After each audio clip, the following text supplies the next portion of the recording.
Now that'll be, I think, a refrain over and over again. What has Biden done? How has he kept his promises, particularly to Black voters? As we think about the push to include South Carolina earlier in the primary conversation, because we know that there are Black voters there, right? What does that mean? And how are they showing up for Black voters, right?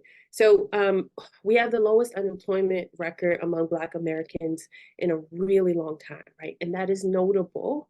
There have been new opportunities for small businesses and other bureaucratic agency-based solutions that impact the Black community, right?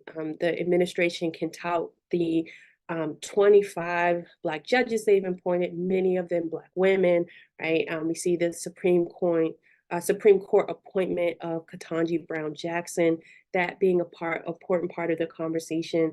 But many of these things are uh, visible, right? But not necessarily tangible in the ways that we might think about solutions and what people want to see, right? And so the fact that the USDA is working on resolving land title issues, that's important, right? That is an issue that Black people face in terms of not in terms of having questions around their land ownership and who can own land, right? That is important for the Black community. But, right, the promises were not just about these bureaucratic agency solutions, they were about legislation, right?